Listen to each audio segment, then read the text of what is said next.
morning, everybody, and welcome, welcome, welcome. I know I sound like I'm at the church doing a Easter speech, but that's not what I'm doing. I'm doing something way more exciting than that this morning. So you all have seen the commercials, you've seen the short drops on social media, and we are finally here. We are here to our first recording of our podcast that we are super excited about.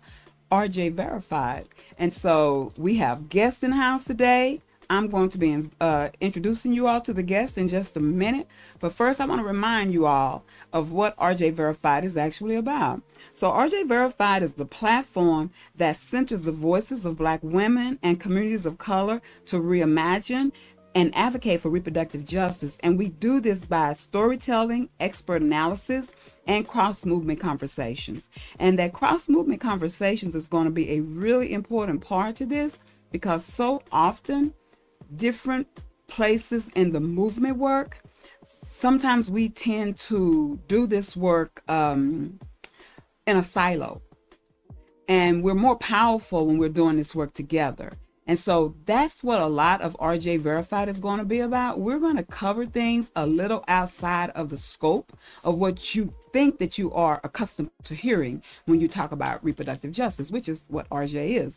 And so we're going to start that conversation today, and we're going to be talking from a different lens, but we will be talking reproductive justice.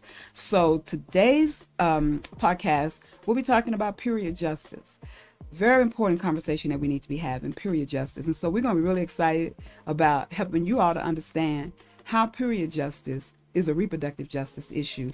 And so we're going to be talking today with these amazing two young sisters here who attend school in the Dallas suburbs. I mean, not the Dallas suburbs, but the Dallas suburbs, Duncanville. They attend school in Duncanville, and which is a suburb in Dallas County. And so they're going to be talking about this, like, really important, powerful work that they're doing at their school around creating a system of equity, of justice, of fairness, of opportunities for folk who have a monthly flow. And that is very important. And so I'm excited to hear what they have to say. So we're going to be talking with Kelsey, and because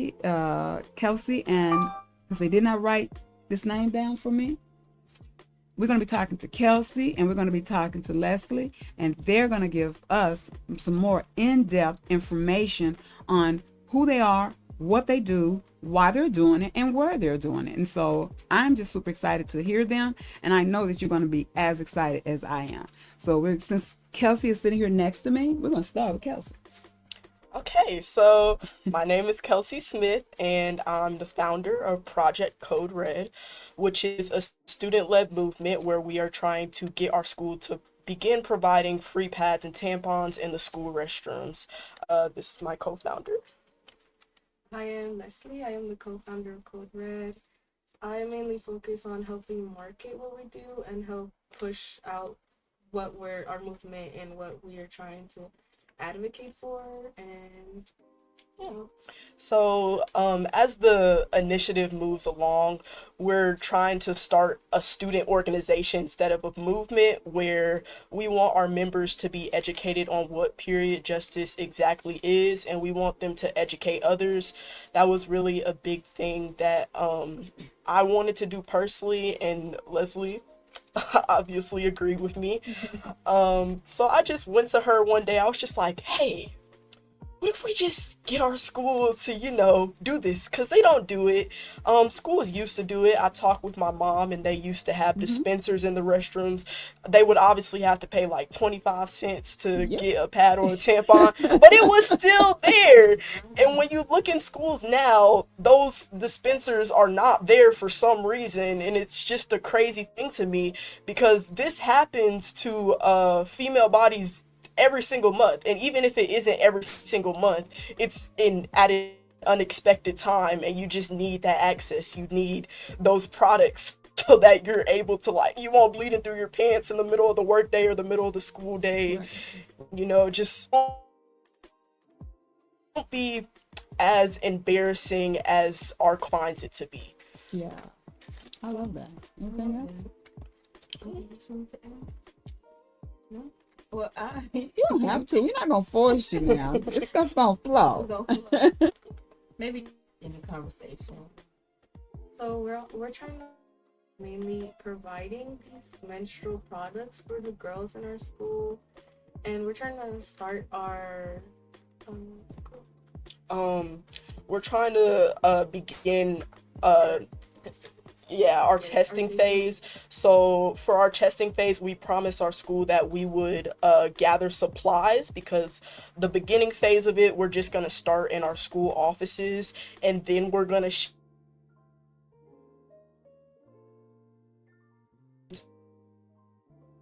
to putting the dispensers in the restroom. Now, part. But schools are a little bit stingy with money nowadays for some reason. So. And if you all are fundraising, so we're here, and you all are going to be hearing us soon. I think that it will be super amazing if you all that are listening would support these young sisters. This work that they're trying to the Affairs Center will make sure that they get it. You can also go to givesendgo.com, where we have our own page, and you can just press it, or you can send a prayer. It's a Christian giving site. But do whatever you feel like. Just come support us, come support your community, all that stuff. Can we get that? Make sure we get that so that we can yes, run I'll it give y'all so the that it QR can code. post. Yeah. So there you go. There you go. Just give it to Gift and Go, and you can also send your prayers. And you can send a prayer. But yes, when we had you all last month at our Easy Access Clinic that was centered around period justice, and so we had people come in and bring actual items to donate to you all. I'm Tambra Morrison, by the way. I don't know if I introduced myself, but you know, seeing me. And so when you talk about, I want to kind of just go into a little bit of what period poverty is. So when we talk about period poverty, it's the insufficient access to menstrual products. So that's your pads, tampons, period panties, however you choose to go about taking care of your monthly menstrual cycle. Also, the lack of access to safe, hygienic spaces to be able to, like we talked about last month when we talked about the restrooms, and having them clean sufficiently. I think that matters, right? Yeah. Because sometimes, like, if you put on a pad or a tampon, sometimes you got to sit on the toilet. If you're not sufficiently clean in the restrooms, I don't have access to a hygienic safe space. Yeah. Or the information when you need it. So, meaning my options, right? We all have choices. Choices has been a big thing these last 4 years when we talking about what kind of choices we have. So when I don't know what my options are, how do I know what's best for me? How do I take full autonomy over my period if I don't know all the choices that are on the table for me? So all of these things define what period poverty or that's period poverty, not necessarily period justice. And so I'm looking at some research that was done. And so in the U.S., nearly 17 million people who menstruate live in poverty. So if I'm already starting in poverty, I lack a lot of access to a lot of things that I need for my livelihood, also to make full bodily autonomy choices for myself. Because when you limit my options, you limit how I can make choices for myself, right? And so if I start in poverty and then now I start to menstruate,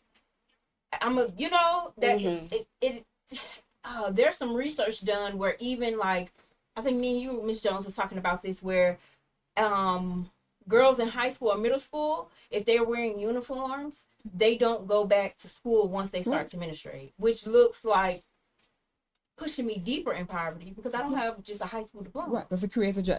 I want to say that data said upwards of 20%, like it lead to like a 20% rate in high school dropout, or I don't like dropout, or people not completing high school, and that's for the better part. It's girls who menstruate, and it is in the inner city, and it is in these schools where they're forced to wear uniforms, which is another whole conversation around poverty. And wearing uniforms, and very specifically the khaki pants. So yeah. And just to add to that, period poverty impacts a majority of low income communities. And we already know who makes up the majority of low income communities, which is POC people. Um, it's stated that like we already have high dropout rates among our communities. We already have stigmatization surrounding periods and even just sexual education in our communities. It's kind of like a taboo topic for some reason. I don't know why, but it is. It's always We live in a patriarchal society. we do. It's just always been that way in Black and Latino communities and other non-white communities. So when we have that lack of access, we're seeing higher dropout rates among our people, and that's just a disadvantage that we already have to deal with. And as women, it's an even greater disadvantage because men don't have to deal with this. People who are born as with male parts don't have to deal with this. And that ties in to reproductive justice. Yes, it do. It is an absolute reproductive justice issue. And Yes. I want to take it further to say, like, anybody with a womb, Mm-hmm. because we have the autonomy to identify as we please. Yes. Anybody with a womb, you know, deal with these products. And I even want to say, like, when you talk about stigma and shame, right? And what you don't understand, you shame. Mhm. And so we live in a patriarchal society, and so where white women might have access, they still deal with the They shame. still do with the Mhm. shame. And so we have to deal with the shame and the lack of And the lack access, of because it's going to show that I don't have access Mm-hmm. to what I need, you know, for myself. And this is like when you're talking about women, I think, if I'm not mistaken, period poverty started on more so like, I think it was women in prison, Mhm. not having access to what they need, like menstrual products that they need Because they only get so few Yes. per month. per month. And God forbid you have a heavy flow this month, or it's a little bit longer than usual, or if it's shorter for me but it's a little longer for you, and so I give you a little bit of mine and now I'm tapped out. Like, that's wild. So then when you think about women at work, there's a study that was done by the Department of Behavior Sciences and Health in St. Louis University, where they talked about 64% of low-income women couldn't afford period products at least once in the past year, right? So what that look like? If I'm a What's it look low-income woman, I'm working at Walmart, I'm working at the gas station, I'm working at the grocery store, and I can't afford products this month. That means I can't go to work.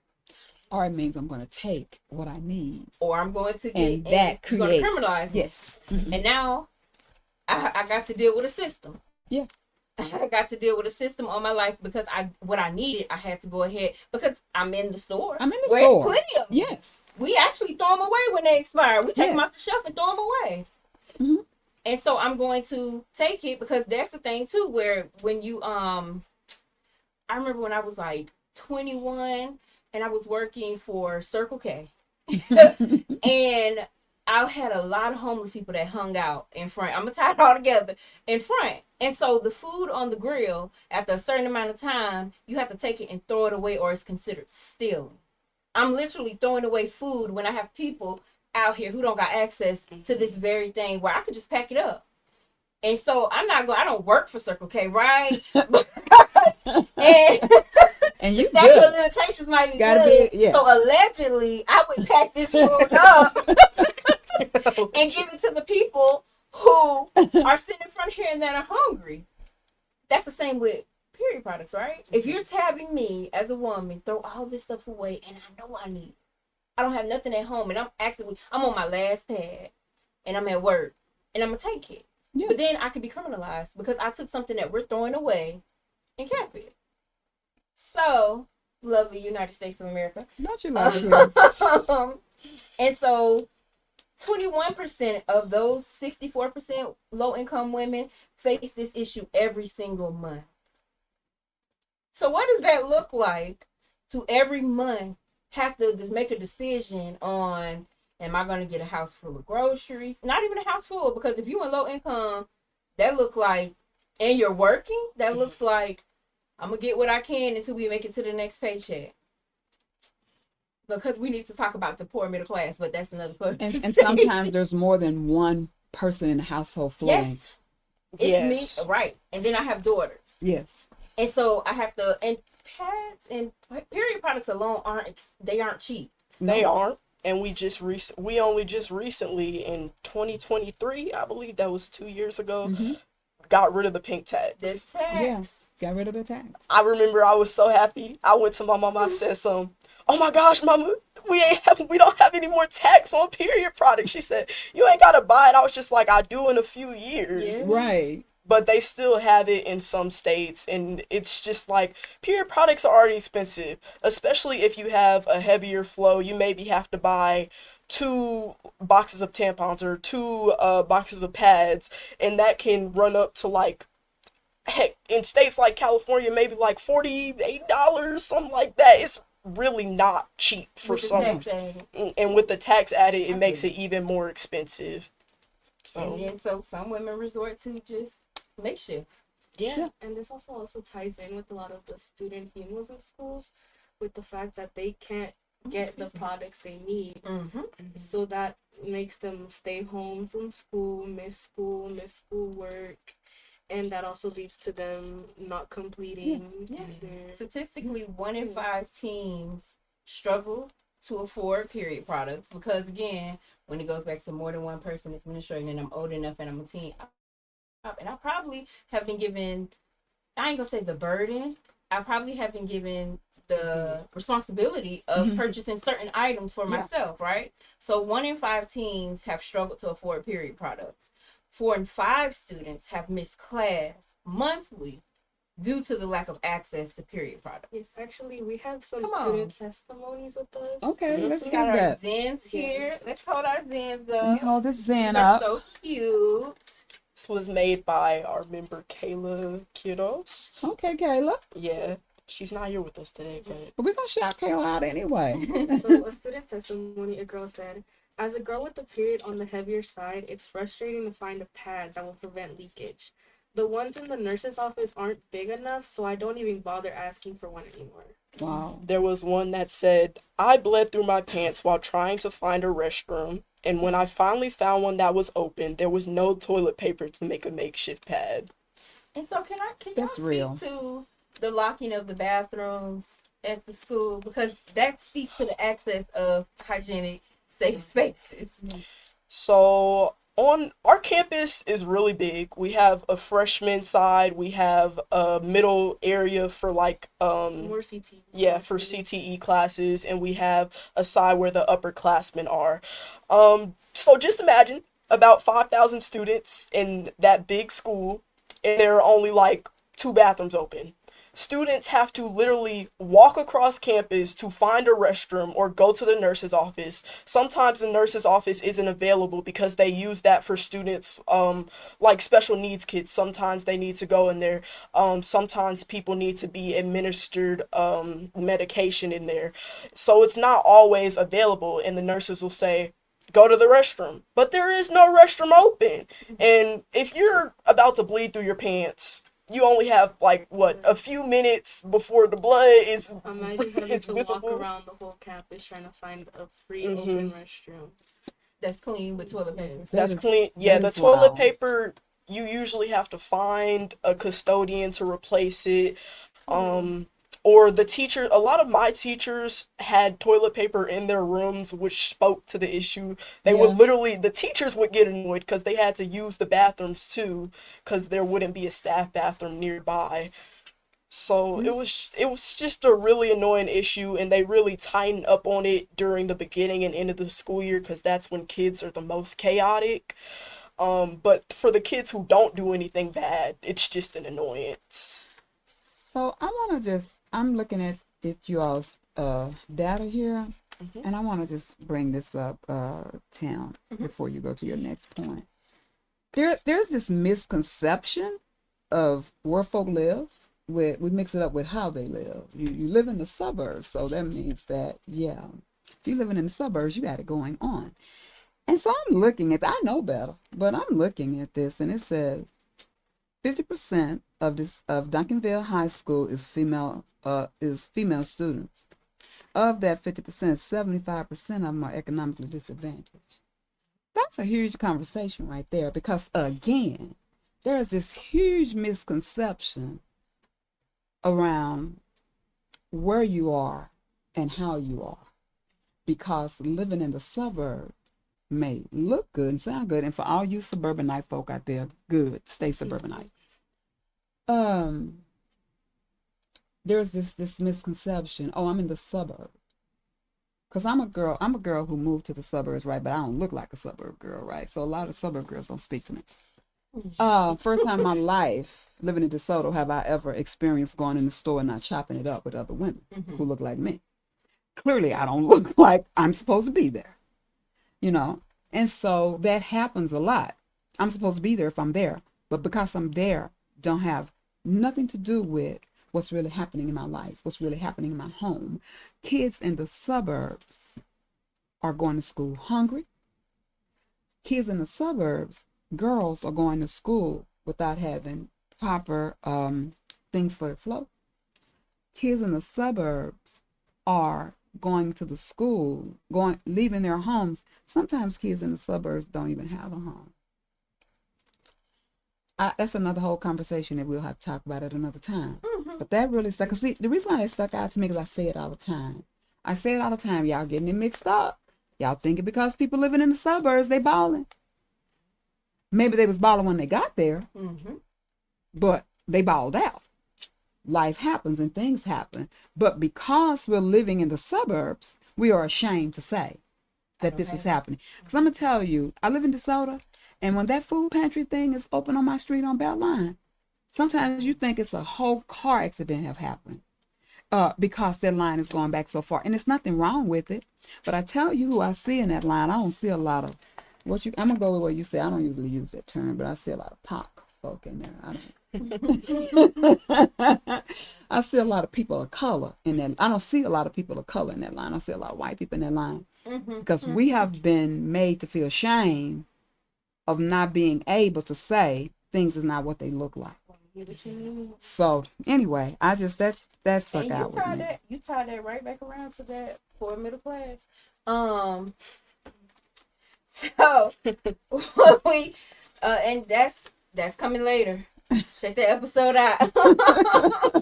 But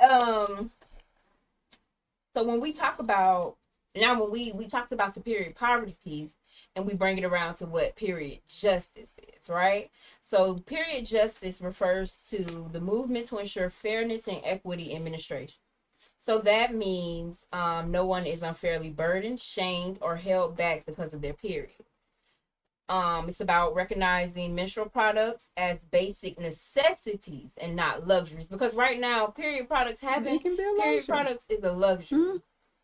And so, we talk about the period tax. Getting the tampon tax removed started with the period. Like this was one of the biggest initiatives of period justice movement to get that tax removed.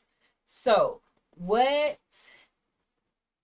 I don't know if I want to ask that in it. I'll ask you now, and I'm going to ask everybody in the end. What does period justice look like to you? Because when we get deeper in this conversation, I'm going to see how that changes. You want to go first? So what period justice looks like to me is having the necessities that a woman needs for their period. So like what we were talking about earlier, the free flow. I really want the fact that women have what they need for what they choose to do while on their periods. Yeah.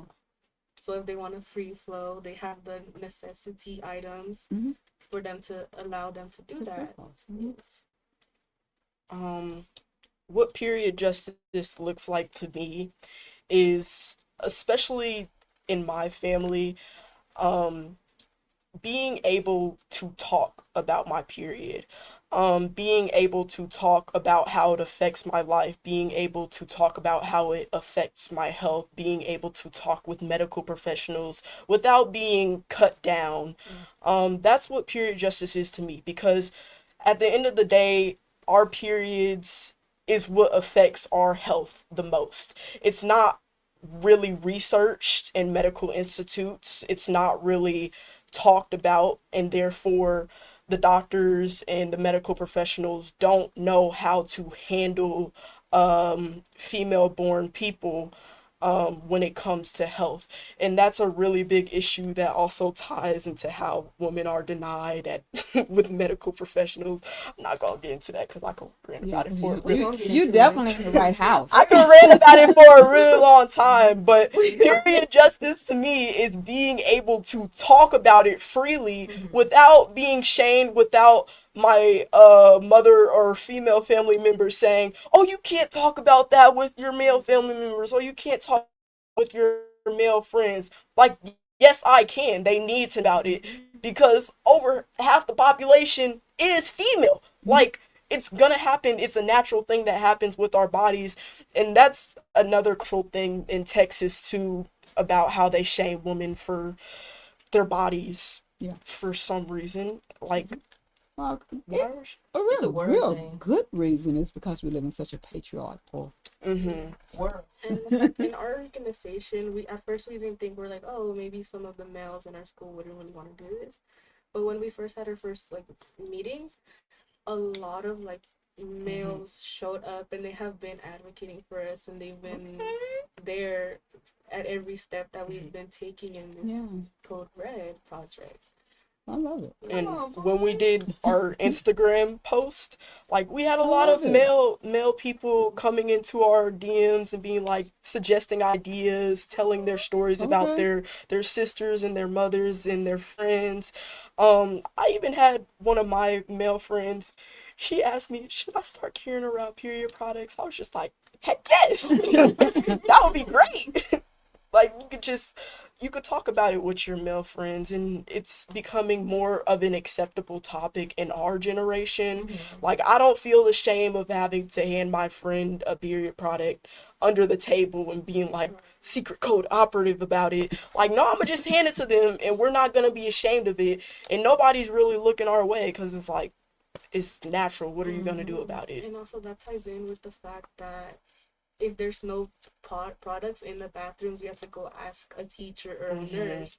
And some of these girls are, they feel like they can't, like they feel like they just can't go. They're shy, or they have to like tell the teacher in front of all the students, hey, can I go to the nurse to get, this. And especially if the teacher is in a bad mood that day, oh, you really don't want to ask them to go to the restroom because they'll be like. One time I had a they teacher. probably on their period. One time I had a substitute teacher who just wouldn't let anyone go to the restroom, female or male. So I went up to her. I was just like, I gotta go to the restroom. She said no. I said, I'm about to bleed through my pants. You're about to let me go to this restroom. And then she looked at me shocked and let me go. But it's just like the fact that I have to tell you out loud in front of this small classroom. Like, sometimes classrooms only have about 5 people in and it. explain herself for having to go to the restroom. Right. Which is time that you're wasting that you can be soiling your clothes. Because it can happen real quick. Yeah. It And can. then also the fact that she has to go around the whole campus and find an open restroom. Find it open. Yes. And it sounds like when It's a you lot. think about the bathrooms are closed, it may be a higher up that's telling the teachers, don't release y'all. Yeah, we don't get released. We can't get released during lunch period. We can't get released during 7th block. And I'm pretty So sure we're 5th talking block about too. school. We're not talking about prison here. No, this is I'm school. getting lost in the conversation. I will say we do have, like how I said, we have around 5,000 students. The graduating class was like 1,079. That's per each class. We do have a big student population, so the administration tries to control us all because there's some people who are just acting a little bit crazy and ruin it for everybody else, but that's not our problem. Yeah, that's what I said. We don't want to put that on North you all. Dallas has big schools, and I guarantee you their restrooms aren't locked, and they're not micromanaged or controlled in their timing when they use the restroom and when they use it's so to this, right? When we go back to the demographics and the percentage, they know that too, right? And so when I say they, I'm talking about TEA. I'm gonna take it higher than Take the it higher. schools. And there's something called school to prison pipeline. Yeah. So when you start having a lot of a certain demographic in your school, it starts to shape how school looks for you. Mm-hmm. Because like you just said, Miss Jones, we talking about school, not a prison. Because I guarantee you, North Dallas those kids don't experience that as rowdy as they can be, because kids are kids, Kids are across the kids. board. They're kids. They don't experience that. They have a janitor that just come clean it up and they move forward in their day. They come and fix it. All their restrooms, make sure they're pristine, and they move forward. So why is it that in Southern Dallas, where you have a lot of kids and economically disadvantaged homes that go to this school, now all of a sudden we're controlling how y'all use the restroom to this extent? Because that 5,000 kids and it's only about 2 to 3 bathrooms open, that's ridiculous. That is ridiculous. And that's a different type of conversation. It's this conversation, actually. And because of that, if say you go to the restroom, there's a line for Mm-hmm. you to go. And so now you're being harassed when you get back to class about where you've been. Mm-hmm. But Or- it's 2 And bathrooms. taking away class time from yourself. Or the learning security time. officers, like, if you try to go during pass period, which is what they tell us to do, and there's a line because there's no other open restrooms, the security guards will cut the line and tell you to go to class and get a pass, but they don't want you to go out of class for the first 15 and the last 15 minutes. So, Oh boy, so- Stephanie, I'm gonna be at some Yeah. these school board meetings. Go Right. This is such a huge conversation because when we're talking about this, I was just thinking when you were talking, and we were talking about the prison, the access to womb to prison pipeline, what that looked like for non-white folk. Mhm. And for non-white women, our experiences with the criminal justice system start in systems that's supposed to be a stopgap for us. So it starts with the adultifying of black girls, brown girls. It's the adultifying of you. So what am I talking about?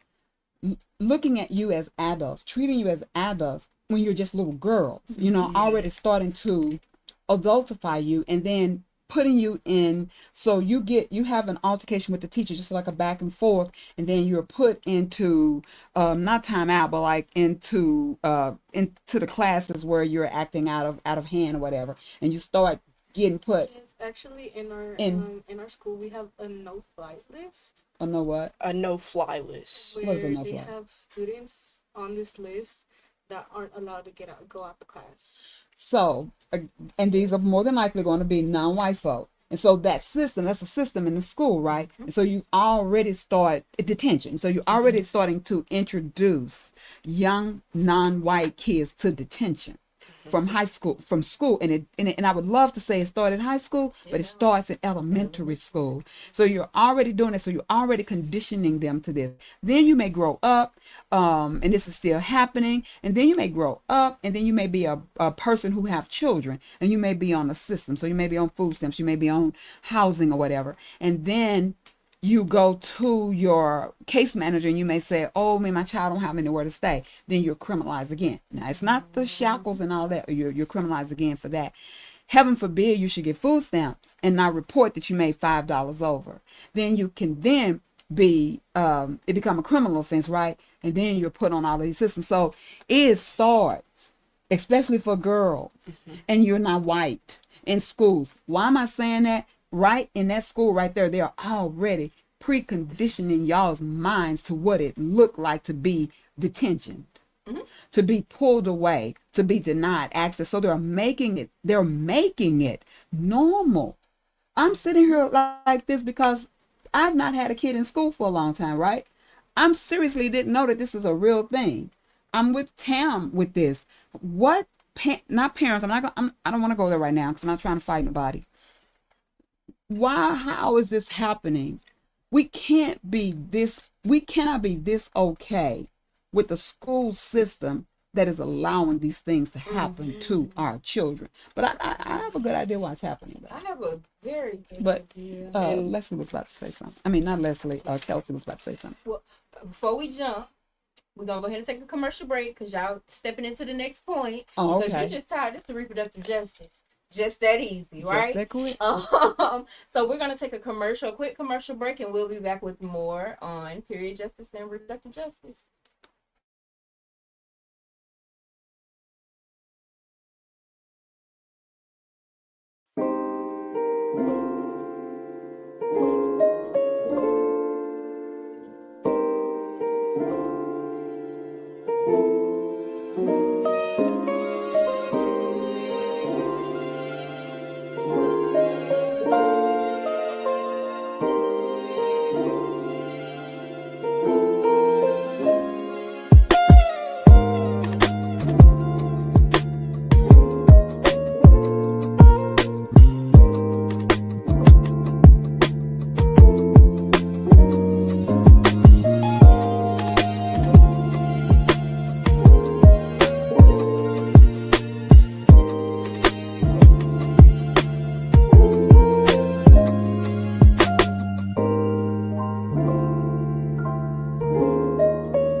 clarified. And so we're going to go into tying this together for you, right? So we're going to see what reproductive justice is and how does period justice sit within that framework, right? So I'm going to pass it to Ms. Jones Okay. to give us a little. So I kind of reframed this for me for the purpose of this conversation. And I'm just going to talk about the fact that reproductive justice is a human right to maintain full bodily autonomy and to be able to I'm sorry, y'all, I don't want to, I was going to say something I hadn't been saying. Been got us taken off the air. And to determine the conditions by which we will use our reproductive ability. And whatever that decision looks like, it's got to happen in safe and sustainable places. And so what am I talking about when I say that? Well, I want to go one step further. And also, reproductive justice can't even happen without the complete physical, mental, spiritual, political, social, and economic well-being of girls, women and girls. And so what am I talking about when the reason why I wanted to frame this differently, when I talk about full bodily autonomy, determining the conditions by which we'll use our reproductive ability. So our flow is a part of our reproductive ability, right? And how we'll use that. So just because I have a period don't mean I have to get pregnant. I don't have to, just because, and it don't have to be any health conditions tied to it. Because I have a flow, because I have a period, I don't have to have a desire to become pregnant. If pregnancy should happen, then I'm supposed to have the right to determine if that pregnancy will go full term or not. If pregnancy should happen, even though I did not want to be pregnant, and that pregnant do happen, and it do go to full term, then I'm supposed to be able to have the right to carry that child that I have now, birth that child that I have now, and be able to live in sustainable conditions. I'm supposed to be able, that's supposed to happen. That's a human right. So reproductive justice is framed in human right. Access to, because your monthly flow, it's a part of our reproductive health. And so because it's a health issue, I'm supposed to have the right to everything that I need to make sure that flow flows. And that flow don't flow in a way that it cause me harm. This idea that we're supposed to have cramps that's insane. We are not supposed to have cramps. If you are experiencing cramps in that way, there's a medical condition tied to that. You should not be having them. I tell like a lot of the young women around here, I'm like so much old. Well, I'm older than everybody up here. I couldn't imagine experiencing what's. I don't even think it's biology. It's just that I didn't, and I don't. But you're not supposed to.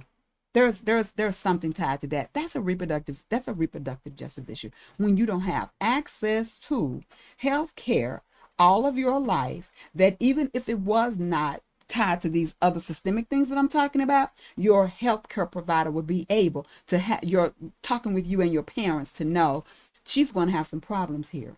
There's going to be some reproductive issues here. Some of those things is going to stem from her flow. When she very first starts to have her flow, she's going to have problems. So let's start to work with this before it even get there, right? If that's not accessible to you, that's a reproductive justice issue. You all are talking about the things that's happening in your school right now. That's 100% not having political power. That is now y'all have power because y'all done stole the power. Y'all got the power. That is a political issue. Like you have to have political freedom. You have to be able to talk about these things, and something has to be done about it. When that's denied you, that's a reproductive justice issue. The very fact that they don't have, I'm 63 years old, and they had the machines in my school. But it's also, that issue was still an issue for me, right? Because I wasn't able to talk about my period with my mother.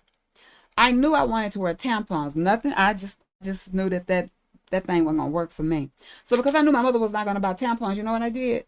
I did have extra money all the time. So when it was time for me to have my period at school, baby, I went in and bought about 10 and took them home with me, you know? I used that quarter, that dime, or whatever to my convenience because I wasn't able to have that conversation with my mother. But the thing is, all of this is a reproductive justice issue. When they use your period as a way to discipline you, that is a reproductive justice issue.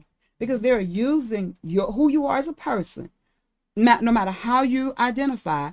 If you have a reproductive system, that means that more than likely you're going to have a flow. And when they use that flow to me, it's criminalizing. To criminalize you, when they use that flow to discipline you in any kind of way, that is a reproductive justice issue. When they deny you the right to flow the way you want to flow, that is a reproductive justice issue.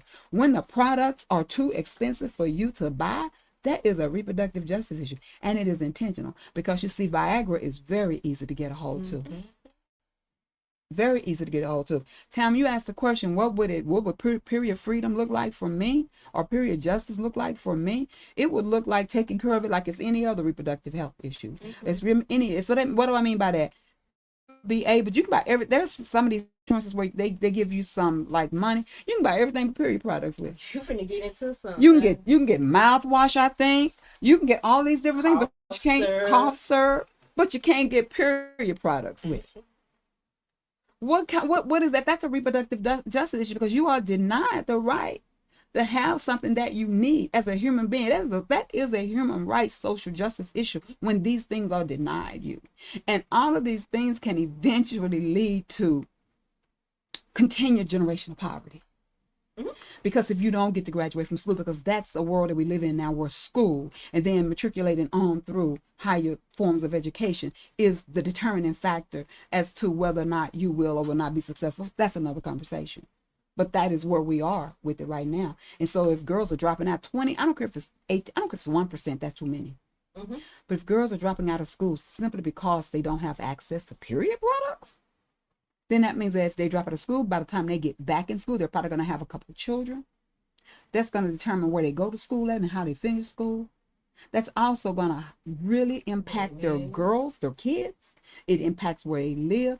Then it becomes an environmental justice issue, because now they're going to be living environmentally unsafe spaces. And they're going to be raising their kids in environmentally unsafe spaces. You see how we start with period? And so these other people want to have you thinking of reproductive justice is only talking about can you or can you not have an abortion. That's cute and that's fine and that's real, because you are supposed to be able to have one if you so desire to have one. But it goes so much deeper than that. And if we just leave that on the table, we miss all of this. And if you're not having period justice, not going to be the need for too many abortions, because your reproductive system, because of all of the different conditions that can happen. When you're not safe, when you're not well there, when you're not whole there, that can prevent you from even becoming pregnant.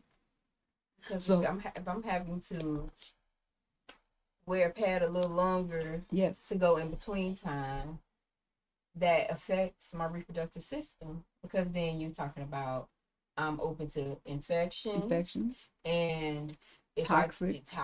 If I can't get to the doctor, or a culturally competent doctor that can walk me through that stuff, because I might can go to a doctor with my Medicaid, because when we talking about period justice, we're talking about people who are in poverty, right? So I might can go to the doctor with my Medicaid, but it goes back to what you said, Kelsey, with, is my doctor just gonna shoot me off? Is my doctor, because if I go with my concerns, because when you're talking about, like when you said, Ms. Jones, like the issues that they may have, like when you cramping, we're talking about PCOS, POC, since we're here, POC women.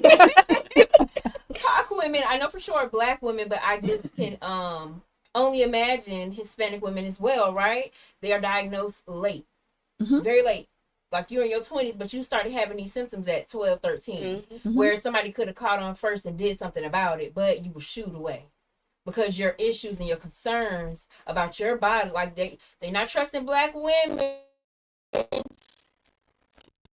Because if I come in and I say I have a concern and shoot off like, oh, maybe you just projecting, or this is what happens, because I hear a lot of that. This is what happens to girls. It's not. If I say something is wrong, let's check it out. Because I know my body. I know me. I know this don't feel right.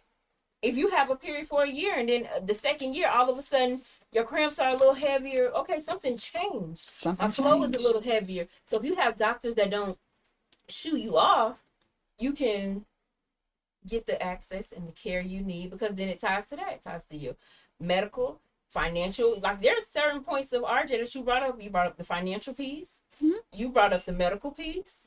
As far as like believing me, knowing I know my body, having full autonomy to say what happens to my body or what I need for my body. It ties all into reproductive justice. And reproductive justice. What I'll say as someone who spoke with my school's administration is that they're very accepting of the initiative. They talk to me, they talk to the points in the proposal that maybe on the administrative side aren't okay. They talk me through it, and they're talking with me currently. So what this speaks to is that women just are left out of the conversation. Most They definitely. know that we're here, they just don't talk about us. They're willing to accept change. We just don't talk about what we want to change. And as y'all said, like, period justice ties into reproductive justice. Our bodily autonomy as women, as female born people, is that ties into our rights as people. Because if we aren't, that's I'm gonna say it as a history buff.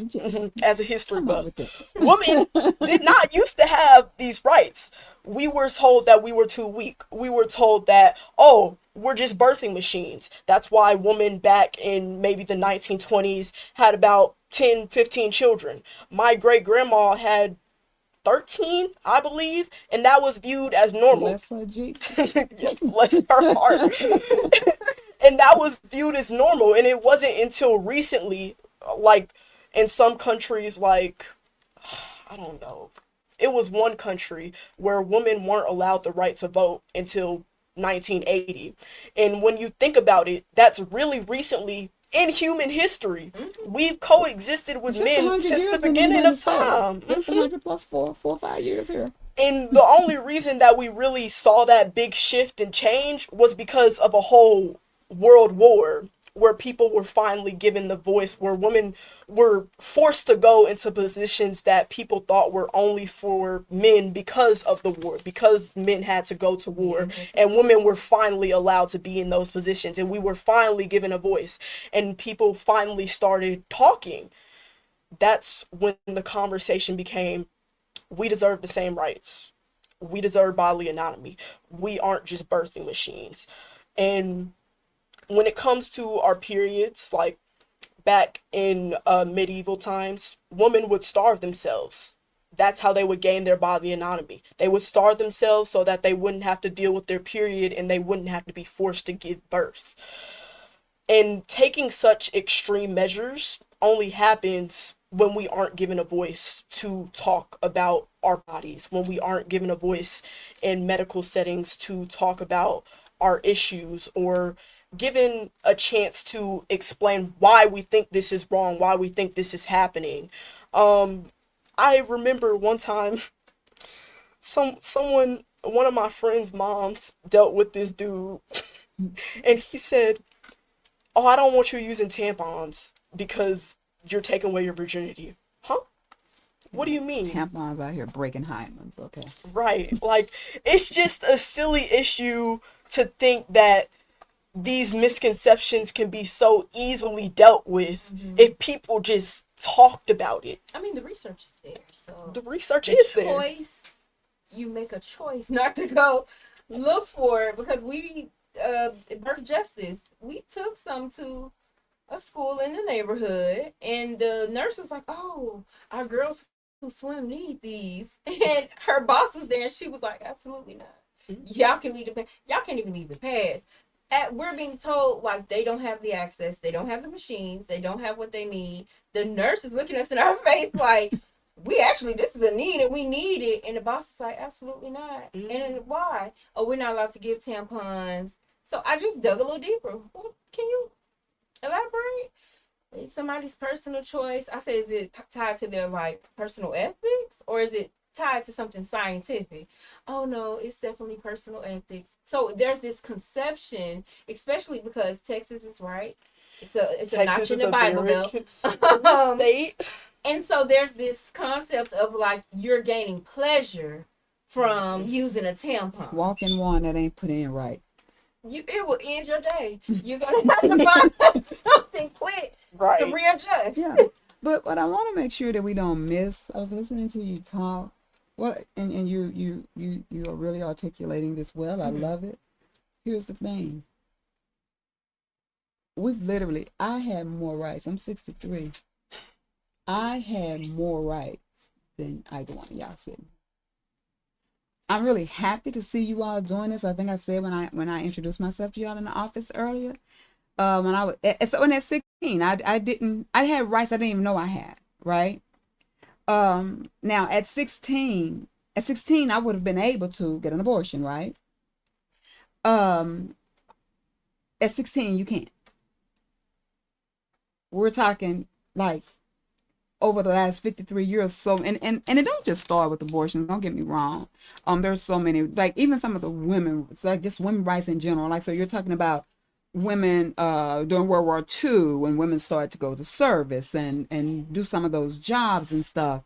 And then it's like, oh well, women can do this work and women can work outside of the home like men. Well, you have a whole group of people now who don't want women working outside of the home. They want people in the house having babies. They want you to be a homemaker. And so it is so sad, but hopefully to see the two of you, like I have hope that I sit in this space with the two of you who's fighting against these systems of oppression, especially how these systems of oppression hurt women, especially how these systems of oppression hurt non-white women, that I feel like we're going to be all right, right? Because I'm tired. I would just tell you the truth. I'm tired. I have no business. And I know people who have been in this fight way longer than I have. Like, I know women who marched for Roe v. Wade, who were there when the decision was made downtown Dallas. I know them. Those women should not still be fighting this fight again. They should be gone somewhere. Vacate, not vacationing, but just like, and I think some of them are gone too because they tired too. But I just wanted to say, I just don't want that point to be missed. That what you said is so important. But they're trying to take away voting rights. Yes. And those rights won't just be for non-white people. They will be for women too if we don't stop it. And especially like my political standpoint, I'm not really on either side. I'm more like in the middle. I hate radicals. That's who I really don't like, is they're the ones who are changing on the liberal and the conservative side. If you're too radical, you're gonna incite change that really isn't needed. How they took away Roe v. Wade, how they're taking away DEI, how they're trying to make a bill where if your last name isn't the same as your birth name, you can't vote. That's too radical.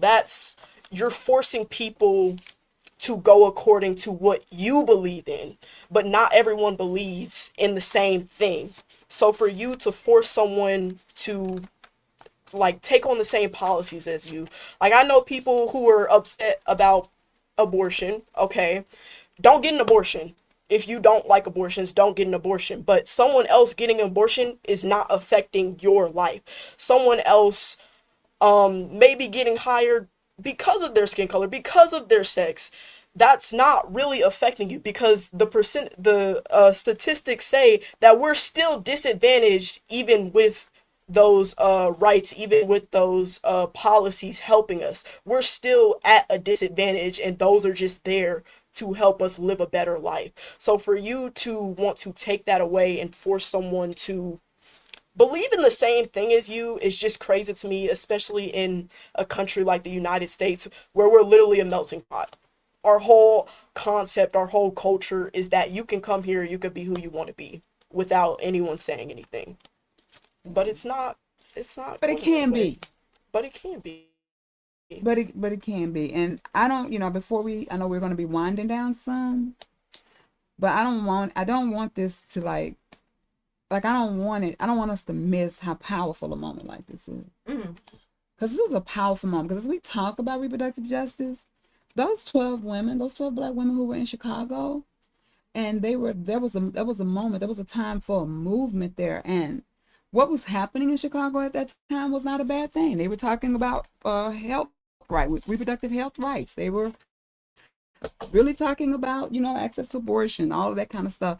Those black women were very clear that our experiences did not start or stop with getting pregnant or not getting pregnant, and what happens after that.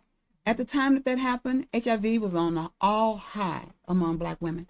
People were not having access to health care in the way in which they needed. Folk were still not being paid equitable wages, and they're still not. Jobs were not available as available for a certain segment of the community. I don't want people to think that we just started having this immigration fight, because it was immigration fight was happening then. Horrible things were still happening to indigenous people. All of this stuff was happening, and that is why these women said, no, we finna caucus, we finna pull this conversation to another room, we're finna come back with the thing, because our entire lived experiences have to be sitting on the table, not just that one thing. Because you see, for many women, it is all of the things that happen in our life that bring us to that one thing. And if you are not going to include all of our entire lived experience, then you need to sit down. And that is probably sometimes why here we are 50 some years after Roe, that we've lost Roe, because it stayed a single issue fight for far too long. And it stayed a single issue fight to people who had more proximity to power. And so we find ourselves here now. So I'm equating you all to those women. Those women were brave.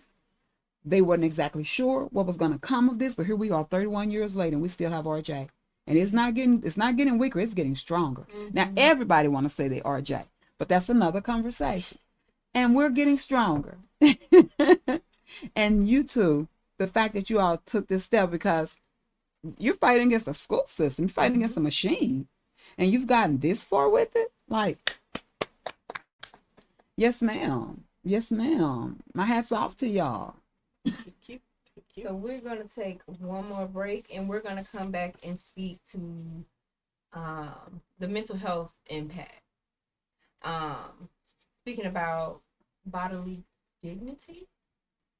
So we talk about full bodily autonomy, but also like the dignity within how you take on your full bodily autonomy. So we're going to take a quick little break, and we'll be back.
Welcome back to RJ Verified.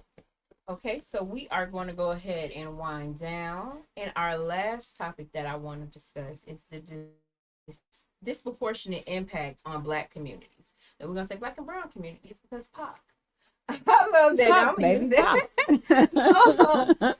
And so we're going to speak to the bodily autonomy and dignity, as well as the mental health piece when you're talking about taking on your full bodily autonomy, right?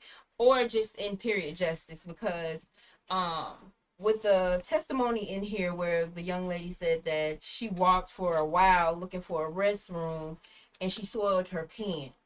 And so, like, what does that do to not only the taboo around periods, but also like your mental health, like a shame aspect, because yes, shame is put on us, but like it's almost like when you come out the womb, you have a hold on shame as a woman, because it's so many do's, don't look, be what you want me to be, how you want me to look, how you want me to show up, right? So when we're talking about the mental health piece around not having access to period products, not having access to hygienic, safe spaces, not having access to, because it sounds like your access to just use the bathroom, like to ask to go to the bathroom is being taken, right?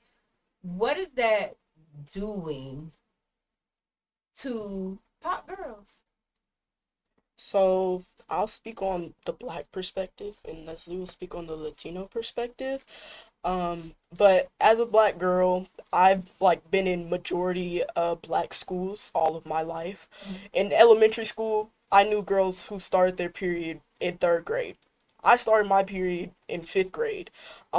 It was really an embarrassing time and a shameful time for me, especially because I hit puberty early than most people I knew. I developed quicker. During middle school, I wore big hoodies. I wore large pants because I was ashamed of my body. I was ashamed to talk about my body, and my period most definitely tied into that because I was just ashamed to ask my friend for like a pad. Yeah. Whenever my friends would talk about it so openly, I would look at them and I would shame them. And that's just that I learned from the community that I was raised in.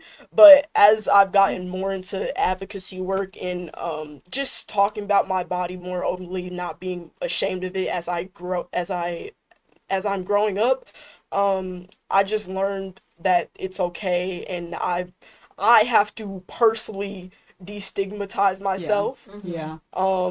As a Black woman, because in the Black community, it's shameful to talk about it. Whenever my male family members would come around and I was just wearing a tank top and no bra, my mom would be like, go put on a shirt, go put on a bra. And I was just like, well, they're family. Why do I have to do that? But I couldn't question that because that was just the culture she was raised in. She's an older woman than most mothers.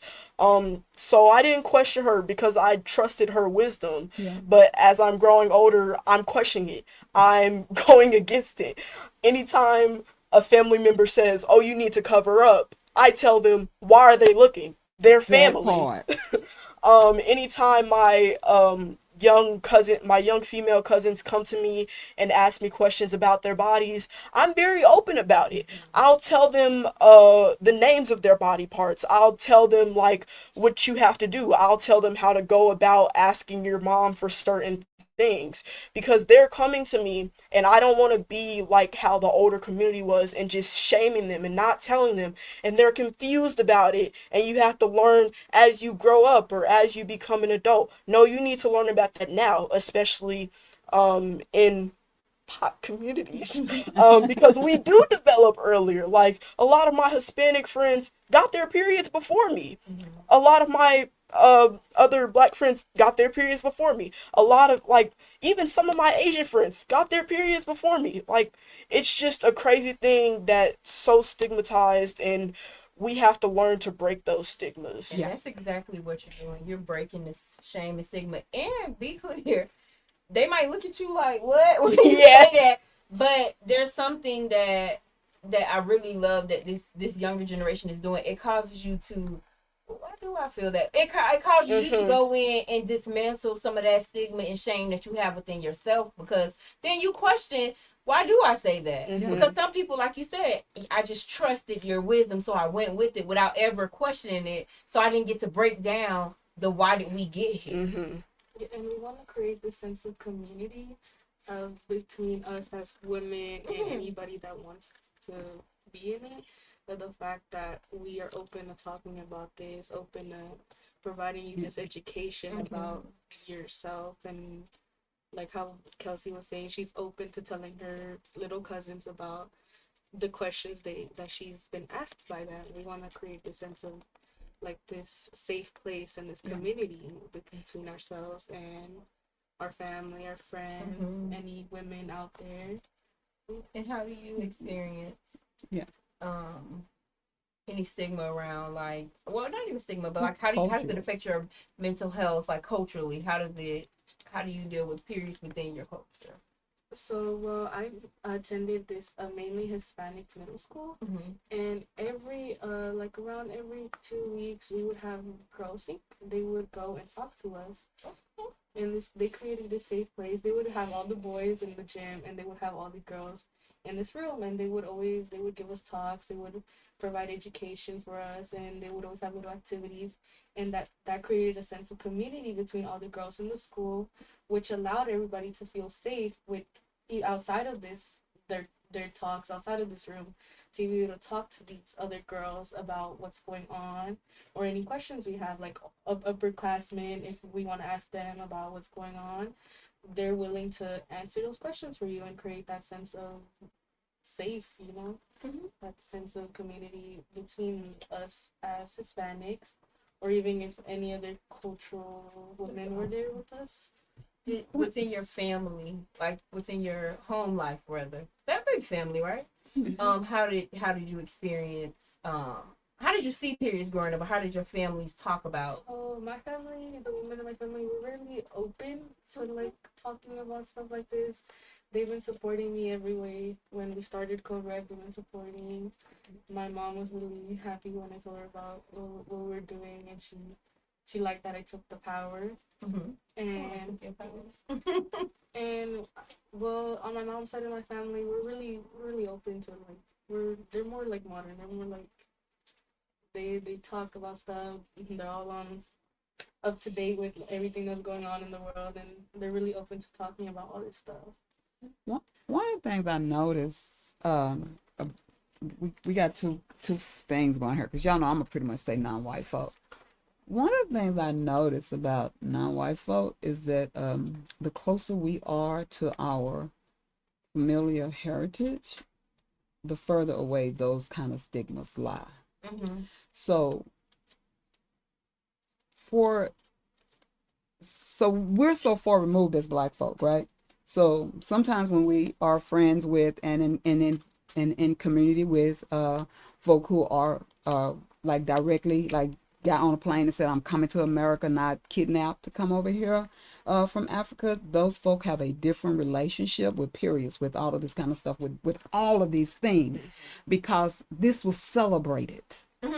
See, it was a celebration. Miss Helen right here with us a couple of weeks ago, she was going to I think it's a moon celebration. All the aunties was getting together because one of the nieces was about to start her flow, and they were having a celebration because that's what they did. We did that too until they brought us here. They kidnapped us and brought us here and ripped all of that away from us.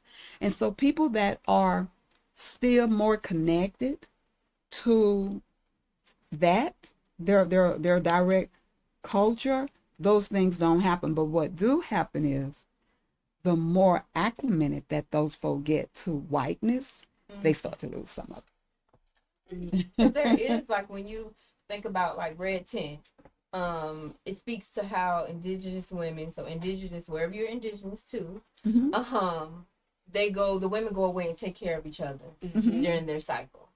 And so we lost a piece of that, because I even think about like how I learned about period. It was just, don't have a baby, because now you can have babies.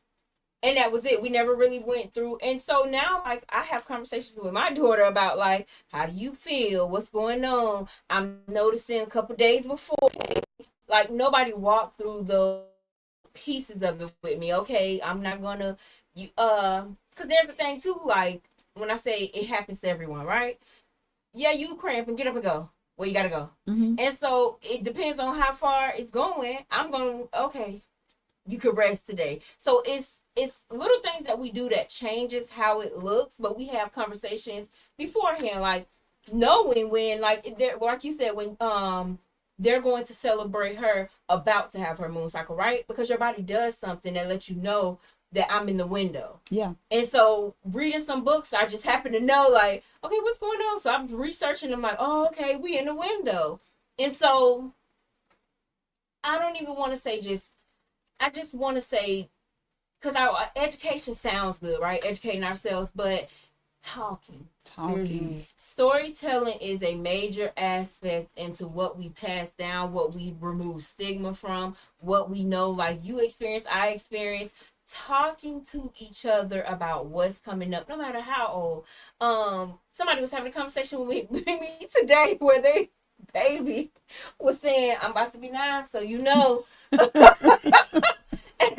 it felt good because, and she was like, me and my friends. And so it's like, when you think about, right, even when you guys are saying like the boys are helping out, there is something that's happening and it's changing. And it sounds to me like parents are talking to their kids, or somebody's in their life is speaking to them and letting them know, right? Because you have 8-year-old girls, like, you know, it's coming. And and that's the way it's supposed to be. They have no stigma, no shame. It ain't no shame that has even come to their mind about it, because this is just what my body's supposed to do in their minds, right? So that's like, it's important to bring back talking to each other, because it removes the stigma and the shame. What you're doing within your family is amazing, even within your friend groups, because when you're thinking about, it might not happen in my family. I might be the radical. I know you don't like radicals, but some of us are a little radical. I might be the radical in my family or my friend group, right? So something that might be taboo. You're more radical than you think. You are very radical. I might be talking about something within my friend group and making it normal. And so now all of my friends, it breaks down that wall of shame, right? Because you're not making it an issue. It's not an ill thing to you. And you bring it up. And so at first, everybody might be like, what? Oh my goodness, what you talking about? But then you just known as like, you the person I can come to and talk to about anything, because you don't make it an issue. It's not an issue around your period. There is no issue.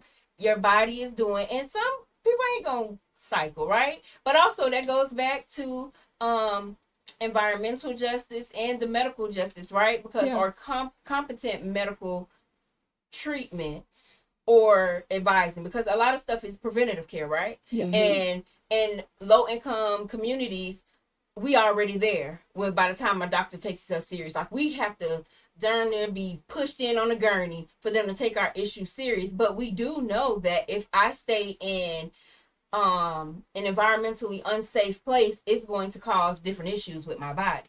So if we had more better preventative care, that's a whole nother to get into why I might not menstruate. But you could already check that and address that beforehand, right? Because I'm in this house with asbestos in this community that y'all just looked over. Y'all told everybody else to rip the asbestos out, but y'all just keep painting these apartments and leaving us in here with this mold and asbestos. And it is actually like weathering, something called weathering. Black girls, and I can speak to black girls, right? They are, our bodies, if you flipped us inside out, our bodies are a little bit more older in our systems due to weather, due to all of the systemic issues that we face. So when you are talking about things, right, or if your friend can feel safe enough to come to you and say something ain't right, like something going on, and you can say, hey, you might need to talk to your mama about you give them the confidence to go have that conversation, mom, who might be open to it, but I just don't know, because we ain't never talked about it. So I do like that. And then the mental health aspect, when you think about it, mental health piece is why we have girls dropping out, right? Because I did something wrong. You ain't did nothing wrong, but shame will tell you a story, a whole new story in your mind, or everybody saw it. And what you said, I don't have to do a Mission Impossible, because ain't nobody worried about us passing pads or tampons, because it's regular. Because the more we talk about it, the more it will become a regular thing for everybody. And so it's just, if you tell one person, it's like telephone. It passes and it gets to who it needs to get to. And even For if both men you and women. Agree. And I think the men and women part is important. I don't want to underestimate the men part about it because my son grew up in a house full of women. So I'm thinking, I would probably say Taquan probably had no problem with saying, Darren, come bring me a tampon. You know, what was he gonna do? Just brag to her, you know? So you got a place that y'all have a place you can start with, because so many boys are more sympathetic to it than we even know. Because here is the thing, we're not talking to them. They see their sisters cramping, they see their sisters being sick. They know all of this. They do have to be the one to run to the store at the last minute to pick them up a box of tampons or a box of pads or whatever. They don't have anybody to talk to it about, right? And so I think sometimes we miss opportunities because and you don't even have to be in a single household to grow up in a house full of men. There are many even married households where that man don't have not one. That man don't have not one son in his house. He have a house full of girls. And so, those people tend to be more sympathetic. So I love the fact that the information, the standing up for, because it's got to be both.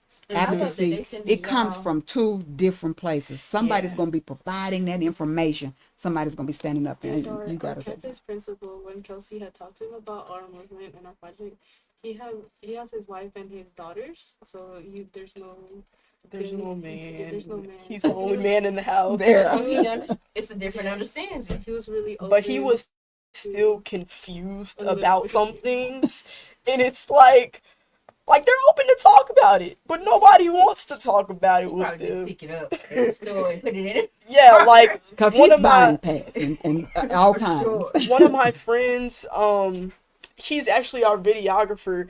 He came to me. He's in a house full of boys. Like, the only girl in his house is his grandma. Whoa. So he was just a little bit confused about it when I said, "Hey, can y'all come and support us?" Because I was in a technology club. It was mostly boys, and I was like, "Hey, can y'all come support us?" They were just like, "Why?" And I said, "Well, why not?" Yeah. Why would you not want to come help and support? There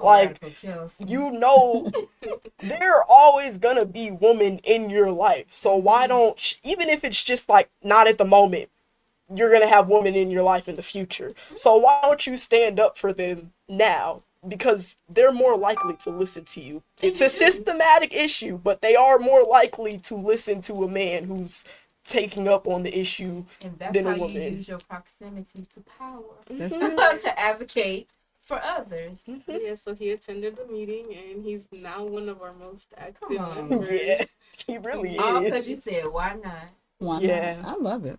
I also, in that same club, technology club, I had, a friend. He was talking about a reproductive issue, and he said, "I think abortion is murder." And I had to explain to him the different uses for it and how it affects women.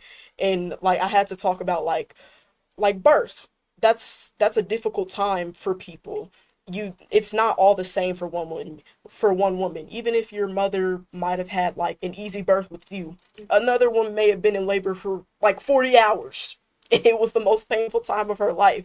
And he just didn't understand that he came from an all-male household as well. So I had to explain to him, and now he's a little bit more open about it. He's changed his opinions. And that's all because I spoke to him. I probably would have lost him, because he probably would have said, "I think that is murder." And I would have said, "I think that is birth control." But anyway. you have to understand. I probably would have lost him. You have to understand that people come from different perspectives. My family is majority Catholic, so I can understand why they're more conservative, but you just have to talk to them. You can't outright be like, "No, you're wrong." You have to come from a place of understanding. And that's why I feel it's very important to have that education and provide that education for the people that don't really understand or know or are confused about these topics. Yeah. But also, I want y'all to do y'all research too, because it is not on the oppressed to educate, Educate to the via manual labor oppressive. of educating you Via as well. oppressive. I can, in that instance, a friend or somebody I'm in close proximity, but there is a lot of, I want you to do the sweat labor to go get the education and bring it back to me. Because the same way y'all got the education, is people out there. Not necessarily you know people you have access to, but y'all know who I'm talking to. Right. You. And these conversations are going to come up, like, because here's the thing, advocacy don't stop. So you start your advocacy right here. It don't stop right here. No. This open up a whole, like, Pandora's box of things that have to be addressed. And so you're going to, and you're going to come up on these conversations, and it is not ever our responsibility to make our oppressors feel comfortable. And so, but those are conversations that you grow into, you move into. So I'm never ever the one that's going to make you feel comfortable with what need to be said. But I'm definitely going to inform you. I definitely believe in educating people, because for me, every moment is a moment to educate somebody. Even in the midst of your ignorance, it is an opportunity to bring you out of the dark and into the light. And so I take that opportunity. And a very important part of that is having is that person being open to learning, and Yes. being open to listening to what these people have to I say. might not right now. Right. If somebody's not open, I might not need to do this tussle with you. Right. Oh, and I'm Like- not ever going to tussle with them. And some people are more open than others, and you could tell sometimes you just gotta walk away. You just gotta walk away. So, in the closing, like, we're going to go ahead and close down. This has been amazing. It has been amazing. We are very thankful that you two came out and talked to us about your mission and just about the topics around this, and that you're so open to learn more, that, because I'm pretty sure a lot of this, like, when I had y'all at Easy Access Clinic and I was explaining reproductive justice, some of your team members was like, Kelsey, you ain't say all this. But when I met with you, Kelsey, the first time, I was like, oh, she look, I told Miss Jones, oh, she look radical. She look radical. So, Always been the outspoken one. I am thankful that you all, and I hope you all learn, like, some more deeper information, like how this ties to so much more than just your period. And I also want to throw on the table so everybody can hold, if you're in the state of Texas, right? 28 states to be exact. But in Texas, we just had a policy change. House Bill 550 mandates that Texas school districts provide free tampons and pads, I saw that and one. they have to put the machines back in the bathroom. So hold your districts accountable if they have not. And I think that starts in, that's 2025, So 2026 it'll probably school start year. September 1. Yep. Hold them accountable if they have not, because they got all summer to put those machines up. All summer. And so I also want to do a call to action for everybody who is watching, right? I want us to end the shame by having the conversations. Men, ask the questions. Do your research. Google is free. They got all kind of TikToks. You're on your phone anyways. Do your research so you can, and advocate for the womb holders in your life. Yeah. Advocate for them. Advocate if you're at your job as a man and you see that, okay, we got all these women work here, or we got these womb holders that work here, but ain't no machines or ain't no pads. Advocate. It's okay to step out and advocate. And how about having the machines in both bathrooms? In both. Because it's a whole new world. Because It's a advocate whole for new the womb world. holders. Because I might not show up and identify as what you think, but I might hold a womb and But I I use might the hold male one, bathroom. and I use the male bathroom. So have the machines in both restrooms, but just, and take away the shame. As a person who might not be menstruating, take away that shame to where Yeah. you can feel comfortable. If you got your girlfriend have her pads, we have somebody who work here who get all he makes sure it's at his house for his girl, and so I love that, because that's a way of taking away shame and stigma. Have the conversations, and women, womb holders in general, have the conversations amongst your friend groups, because then your friend groups got friend groups. And so the conversation travels. So I'm just going to hold you all to conversating and advocating for each other. And I want to say one more thing on, about take having them in both bathrooms. So some fights we win quicker than we win others. So the unlocking and locking of the bathrooms may be a longer fight, But if you've created advocacy among your like male or whatever counterparts inside the school, then they wouldn't have a problem with going into their bathroom, because it's always the man's bathroom line is never as long as the women, right? And so they can very well go in and get needs for their friends, or the people that they're a part of. So it is about it being convenient too. Yes, we live in a different world now, and things are not always the way they look on the surface, but also it's about creating equity. And so when there are both places, that creates a more equitable space, because it removes the barriers, right? So it don't remove all of them, because we know what would have to happen to remove all of them, but one barrier would be removed, and that's having access to the bathroom. And Now you've doubled your access to the bathroom. Is there anything you are, and Project Code Red will be at our Get Tested Grab a Bite this year, so come with Zen and hear more about their mission, meet more of their team members that will be here. Is there any final thought? Go follow us on our Instagram. Yep. _project code red project, and we're also working on opening a Facebook account, and we will be posting anytime soon our fundraiser information and link, so please.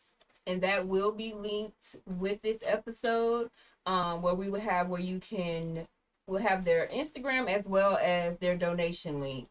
So please send some donations out and help this group do what they need to do to advocate at Duncanville High School. Duncanville High School, I'm gonna be at the board meeting. One last thing, y'all. Education is free, and you have a voice, so use it. I love it. So if you have any comments or questions, put them in the chat below this video, and we will see them, and we may answer them on the next episode, or we may just answer you right in the chat. So with that being said, episode